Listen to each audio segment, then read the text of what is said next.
आज मैं आपको वेट लॉस, पीसीओएस, थायराइड और शुगर के मरीजों के लिए स्पेशल रोटी बनाना सिखाने जा रहा हूँ। जो रोटी आज मैं आपको सिखाऊंगा ये उन लोगों के लिए तो बेहद मुफीद है जो तेजी से और सीरियसली अपना वजन कम करना चाहते हैं। ये रोटी प्रोटीन, हाई क्वालिटी फाइबर से भरपूर है। इसके अलावा ग्लूटेन फ्री है, यानी ये रोटी उन लोगों के लिए भी बहुत ज्यादा मुफीद है जो फिट रहना चाहते हैं और हेल्दी लाइफस्टाइल जीना चाहते हैं। वीडियो में आगे बढ़े उससे पहले Hakeem Ali health and beauty tips को सब्सक्राइब करके बेल आइकॉन को लाजमी क्लिक कीजिएगा।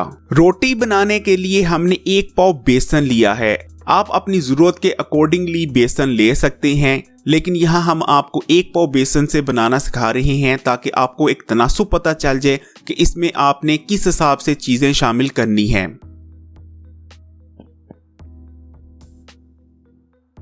एक पाव बेसन में हमने 1 मुट्ठी आटा डाला है। आटा डालने का मतलब ये है कि ताकि रोटी टूटे ना। 1 चम्मच यहाँ हमने सूखा साबुत धनिया शामिल किया है।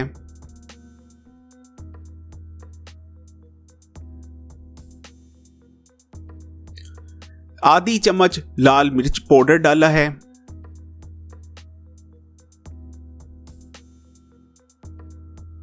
हस्बे जायका नमक शामिल किया है। 2 अदद हरी मिर्चों को काट कर शामिल किया है। मीडियम साइज का 1 प्याज शामिल किया है काट के।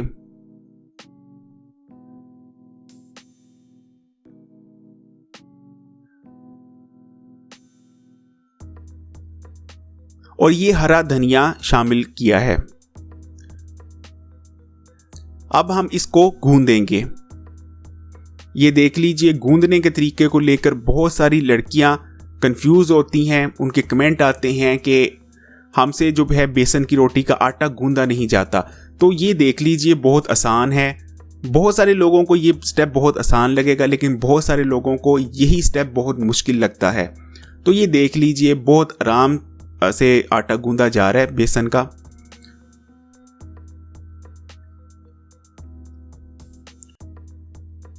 इनफैक्ट ये जो गंदम का आटा होता है इससे भी इजी है, सिर्फ आपको सही तरीकाकार पता होना चाहिए। ये देख लें, ये बेसिकली जो आपकी हथेली होती है आपने इससे इस पे जोर डालना होता है, जैसे आप रेगुलर आटा गूंदते वक्त डालते हैं। कोई इसमें इतनी मुश्किल बात नहीं है। ये हमारा आटा बस लगभग गूंदा गया है और अब हम इसको आधा घंटे के लिए छोड़ देंगे गूंद कर।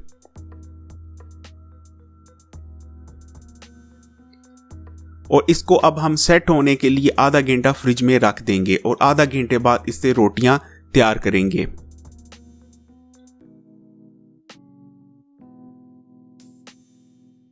ये देख लीजिए, आधा घंटा गुजर चुका है। हमारा बेसन का आटा अब बिल्कुल सेट है। अब इससे रोटियां तैयार की जा रही हैं। और ये हम खुश्का जो है, ये जो आपका रेगुलर आटा होता है उसी का खुश्का इस्तेमाल कर रहे हैं। अगर आप चाहते हैं तो आप इसके लिए जो है बेसन का खुश्का भी इस्तेमाल कर सकते हैं, अदरवाइज गंदम के आटे का खुश्का इस्तेमाल कर लें, कोई इतना मसला नहीं। और ये देख लें, बिल्कुल वैसे ही रोटी बनाई जा रही है जैसे रेगुलर गंदम के आटे की आप घर पे रोटी तैयार करते हैं। कोई इसमें और तरीकाकार या कोई और मेथड इस्तेमाल नहीं किया जा रहा। और ये देख लें, बिल्कुल इजीली रोटियां बेली जा रही हैं, ना रोटी टूट रही है और ना इसको कुछ और हो रहा है।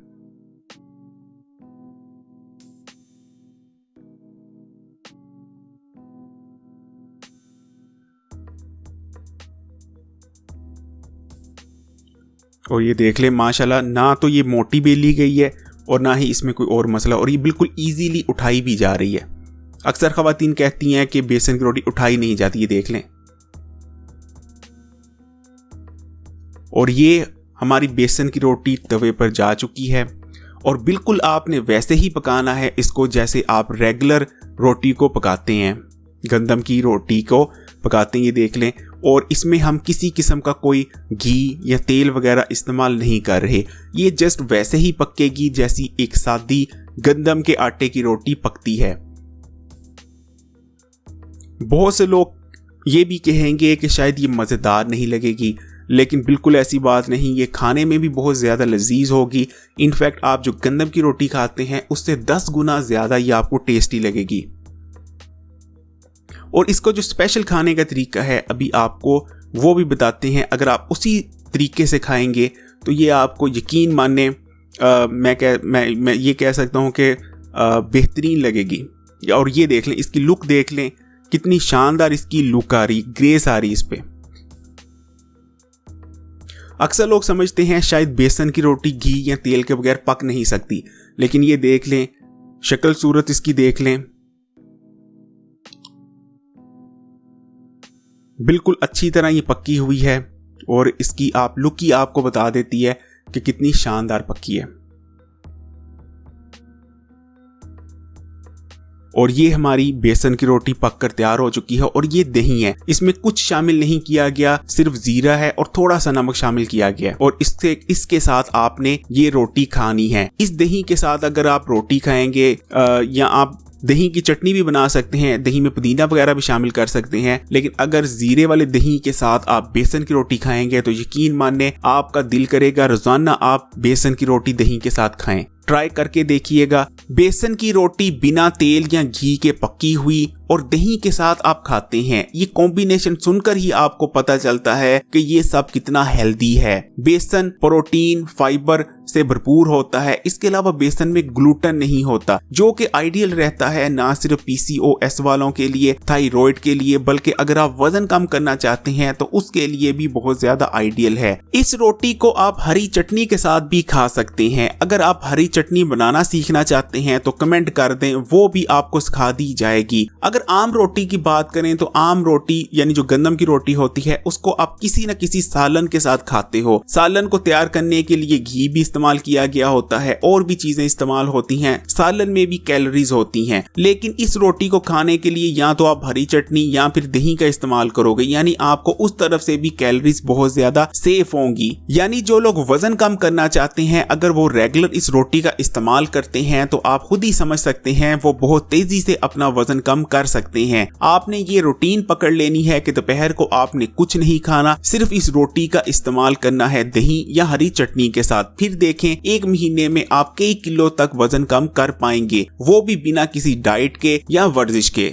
आप लोगों ने हार्मोन्स का नाम लाजमी सुना होगा, लेकिन ये कितने ज्यादा इंपॉर्टेंट हैं और आपकी लाइफ किस तरह चेंज कर सकते हैं ये बहुत कम लोग जानते हैं। आप लोग जानते हैं कि PCOS का मसला क्यों पैदा होता है? ये मसला सिर्फ इसलिए पैदा होता है कि आपके जिस्म में कुछ हार्मोन्स का तनासुब बिगड़ जाता है। इसी तरह थायराइड के बारे में भी आप एक चीज समझ लीजिए, थायराइड भी बुनियादी तौर पर हार्मोनल इम्बैलेंस है। आपके जो है जिस्म में हार्मोन्स की प्रोडक्शन कम या ज्यादा होने का नाम ही थायराइड है। इसी तरह अगर आप शुगर की बात ले लें तो शुगर का मर्ज क्या है? शुगर के मर्ज में भी ये हो रहा होता है कि आपका जिस्म जो है इंसुलिन, वो भी एक बुनियादी तौर पर हार्मोन है, उसकी प्रोडक्शन आपका जिस्म जो नॉर्मल तरीका है उस तरीके से नहीं कर रहा होता। इसलिए हार्मोन्स के बारे में याद रखिएगा, हार्मोन्स बहुत ज्यादा इंपॉर्टेंट चीज है। हार्मोन्स कब बिगड़ते हैं? हार्मोन उस वक्त बिगड़ते हैं जब आपकी लाइफस्टाइल अनहेल्दी हो जाती है। अगर आप एक हेल्दी लाइफस्टाइल जीते हैं तो कभी भी आपके जिस्म के अंदर हार्मोनल इंबैलेंस पैदा नहीं होता। इस रोटी को तैयार करने में हमने साबुत सूखे धनिये का इस्तेमाल किया है। साबुत सूखा धनिया आपके जिस्म में हार्मोनल इंबैलेंस को खत्म करता है और आपके जिस्म में हार्मोन्स को एक बैलेंस में लाता है। इसी तरह इसमें हमने तेल या घी वगैरह का इस्तेमाल नहीं किया। देखें जो रिफाइंड ऑयल होते हैं वो कैलोरी से भरपूर होते हैं, आपको किसी किस्म की तकरीबन कोई न्यूट्रिशन नहीं देते। बेशक कुछ कंपनीज दावा करती हैं कि उनके तेल में बहुत ज्यादा ग़िज़ाइयत है, लेकिन ये सिर्फ दावे ही होते हैं। असल में जो रिफाइंड ऑयल है वो आपको सिर्फ कैलोरीज देता है और कैलोरी के सिवा कुछ नहीं देता। लेकिन इस रोटी को तैयार करने में, बल्कि इस पूरी जो आप डाइट खाएंगे, ना तो आप सालन खा रहे हैं, आप बेसन की रोटी दही या हरी चटनी के साथ खा रहे हैं, यानी इसमें जीरो ऑयल शामिल है। जीरो ऑयल शामिल होने की वजह से आपके लिए ये डाइट बहुत ज्यादा हेल्दी रहती है। और जो है रिफाइंड ऑयल वो भी आपके जिस्म में कहीं ना कहीं हार्मोनल इम्बैलेंस को बढ़ाता है या जो है बिगड़े हुए हार्मोन्स को जो बैलेंस होने में रुकावट बनता है। ये रोटी PCOS वालों के लिए भी बहुत ज्यादा मुफीद है। एक चीज याद रखिएगा, PCOS या PCOD का कोई इलाज मेडिकल साइंस में मौजूद नहीं। अगर आप PCOS को खत्म करना चाहते हैं, इससे छुटकारा पाना चाहते हैं, तो ये इसी सूरत में मुमकिन है अगर आप अपने लाइफस्टाइल और डाइट को चेंज करें। PCOS को कभी भी मामूली ना समझिएगा। अगर लंबे अरसे तक ये चलता है तो आप टाइप 2 डायबिटीज का भी शिकार हो सकते हैं, आपका वजन बढ़ना शुरू हो जाता है, आपको दिल के अमराज लाहक हो सकते हैं, आपके बाल झड़ने लगते हैं, आपके चेहरे पर बाल आने लगते हैं, एक्नी, पिंपल वगैरह का मसला होने लगता है और बांझपन जैसे मसाइल का भी सामना करना पड़ सकता है। इसलिए जिन खवातीन को PCOS है उनको मैं तकीद करूंगा कि इसको सीरियसली लें। दोपहर को आप जो कुछ खाती हैं, जो डाइट लेती हैं, उसको आप कुछ अरसे के लिए तर्क कर दें और इस बेसन की रोटी और दही या हरी चटनी को इस्तेमाल करके देखें। इंशाल्लाह आपको बहुत बेहतरीन रिजल्ट्स मिलेंगे। आमतौर पर देखने में आ रहा है जो लोग मोटापे का शिकार होते हैं वो इंसुलिन रेजिस्टेंस के मसले का भी शिकार होते हैं। इंसुलिन रेजिस्टेंस होती क्या है, पहले इस चीज को समझ लीजिए। देखें, इंसुलिन एक हार्मोन है। इंसुलिन के बारे में आपने लाजमी सुना होगा। इंसुलिन का काम ये होता है कि आपके खून में ग्लूकोज के लेवल को मेंटेन करती है, कंट्रोल करती है, यानी आपके खून में ग्लूकोज के लेवल को एक हाथ से बढ़ने नहीं देती। लेकिन जब आपका जिस्म जो है इंसुलिन को रिस्पॉन्स करना छोड़ देता है, उस कंडीशन को इंसुलिन रेजिस्टेंस कहते हैं।